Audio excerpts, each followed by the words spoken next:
কষ্ট মুজাহাদা কইরা, হায় রে এত সুন্দর ঘর আর বাড়ি রাইখা, এত সুন্দর আয়োজন রাইখা আমাকে যেই জায়গায় যাওয়ার জন্য বলা হচ্ছে, যেই কবরে যাওয়ার জন্য বলা হচ্ছে, ওই কবরটা এই 2 হাতের ইনকাম দিয়া যেমন জমিনের ঘর সাজাইলাম, এই 2 হাতের ইনকাম দিয়া তো কবরের ঘর আমি সাজাইতে পারি নাই।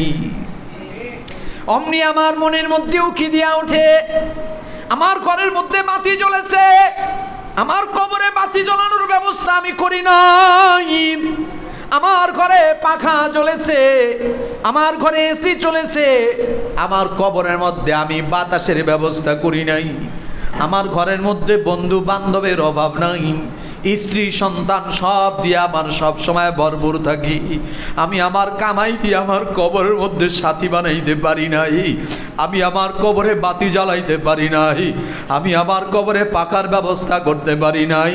এই জন্য যখনই আমার মরার কথা স্মরণ হয়, কেউ মরার কথা বলে, আমি মরতে চাই না, এই জন্য আমার ঘর রাইখা খাগড়াছড়িতে যাইতে চাই নাই, যেই কারণে আমি মরতে চাই না, ওই একই কারণে। কথা জোরে বলেন ঠিক না বেঠিক?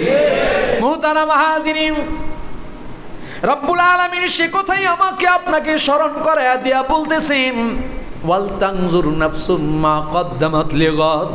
ও জমিনের নারী, ও জমিনের পুরুষ, আগামীর যে সফরে তুমি রওনা হয়েছো, তোমার এই সফরের কিছু সামান তুমি গোছাইছো কিনা, সফরের কিছু সামান তুমি তৈরি করছো কিনা।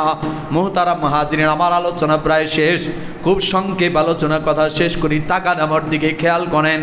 প্রথমত ঈমান দিয়া আল্লাহ তাআলার বানানো ওই কবর, ওই ঘরে আমি আমার সামান জোগাবো, নেক আমল দিয়ে আমি আমার কবরের সামান জোগাবো, আমার নামাজ দিয়ে আমি সামান জোগাবো, আমার রোজা দিয়া সামান জোগাবো, পর্দা পুশিদা দিয়া সামান জোগাবো, হালাল খাওয়া দিয়া সামান জোগাবো, এইভাবে রোজা দিয়া সামান জোগাবো, হজ যাকাত যার উপর যেভাবে যেটা ফরজ ওইভাবে দিয়া আমি কবরের ময়দানের সামান জোগাবো। খোদা না কাস্তা আল্লাহ না করুন, আল্লাহ না করুন, যদি সামান জোগানো ব্যতি রেখে কবরের ময়দানে রওনা হয়ে যায়, তাইলে আল্লাহ নবী বলেন কবরটা কারো কারোর জন্য জাহান্নামের আগুনের একটা গর্ত হয়ে যাবে। আর পয়গম্বর বলেন কারো কারো কবরটা রিয়াজুল জান্নাহ, কারোটা কবর, কারো কারো কবরটা জান্নাতের বাগান হয়ে যাবে। এই কবরটা জান্নাতের বাগান হবে, এটা সত্য, এটার উপর বিশ্বাস রাখা ঈমান। কবরটা জাহান্নামের টুকরা হবে, কবরটা আগুনের গর্ত হবে, সাপ বিচ্ছুর গর্ত হবে, এটার উপর বিশ্বাস রাখাও ঈমান। মুহতারাম হাজিরিন, নেক আমল দিয়া নিজের সাজায়া নিজের আমলগুলা এমনভাবে করা। এক হাদিসের মধ্যে আছে, আল্লাহ নবী বলেন কবরে যখন একটা নেককার বান্দা বান্দিকে শোয়ানো হবে, কবরে শোয়ানোর সাথে সাথে মাথার কাছ থেকে তার কি বলে নেক আমল, কোরআনে কারীম যত বেশি তেলাওয়াত করেছে মাথার কাছে এসে দাঁড়াবি, পায়ের কাছে তার যত নামাজ জীবনে সব এসা পায়ের কাছে দাঁড়াবি, ডান পাশে তার যত দান সাদাকাত আছে সবগুলা দাঁড়াবি, বাম পাশে তার অন্যান্য নেক আমলগুলা দাঁড়াবি। যখন মুনকার নাকির সুয়াল করার জন্য বান্দা বান্দির কাছে আসবি, এই নেক আমলগুলা তখন ফেরেশতার সঙ্গে তর্ক লাগায়া দিবি, ফেরেশতার সঙ্গে কথা বলবি নেক আমলগুলা। হায়াতে জিন্দেগিতে জমিনে এই বান্দা বান্দি ইবাদত বন্দেগি করতে করতে ক্লান্ত হয়ে গেছি, এখন কবরের ময়দানে আসছে, ও একটু ঘুমায়, তার একটু ঘুমাইতে দাও, ডিস্টার্ব করো না। যদি প্রশ্নের জবাব প্রয়োজন হয়, আমরা তার পক্ষ থেকে প্রশ্নের জবাব দিয়া দিতেছি, প্রশ্নের জবাব আমাদের কাছ থেকে নিয়ে যাও। আরো জোরে কোন সুবহানাল্লাহ। মুহতারাম হাজিরিন, হাদিসের কিতাবে আরো একটা ঘটনা পাওয়া যায়। ইমানদার আল্লাহর গোলাম যারা, নারী আর পুরুষ, আল্লাহর পেয়ারা যারা, আল্লাহর খাঁটি গোলাম যারা, এই মানুষগুলার যখন ইন্তেকাল হয়ে যাবে, যখন আমরা তাকে কবরস্থ করে আসি, দিনের বেলা কবরস্থ করলাম, রাত্রিবেলা করলাম, রাতের গভীরে করলাম, ফজরের ওয়াক্তে করলাম, যখনই করি আর না করি, আল্লাহর বান্দাকে কবরে রাখার পরে যখন তার ভেতরে রূহ দেওয়া হয়, মুনকার নাকির যখন সুয়াল করার জন্য তার সামনে এসে যায়, তখন আল্লাহর বান্দা স্পষ্ট জমিনটা দেখতে পায় পশ্চিম আকাশে রক্তিম আকার ধারণ করে সূর্যটা অস্ত যাওয়ার জন্য প্রস্তুতি নিতেছে। অমনি আল্লাহর বান্দা বান্দি পেরেশান হয়ে যাবে। মুনকার নাকির ফেরেশতাকে ডেকে বলবে, তোমরা কারা? তোমরা একটু সরো আমার কাছ থেকে। তোমরা কি দেখো না? তাকায় দেখো পশ্চিম আকাশে সূর্যটা ডুইবা যাইতেছে, অথচ আমি এখনো আজকের আসরের নামাজটা পড়ি নাই। তোমরা একটু সরো, আমার আসরের নামাজ পড়তে দাও, আমি নামাজে দাঁড়ায় গেলাম। আল্লাহু আকবার বলেন। জিজ্ঞাসিলে মুনকার নাকির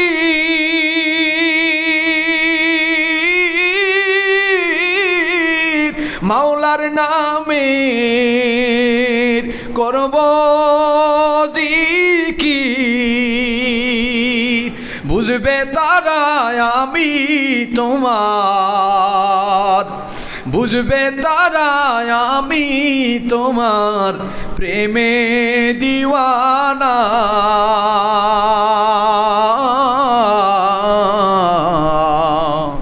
তোমার দেখা না পেলে মন ঘরে টিকে না,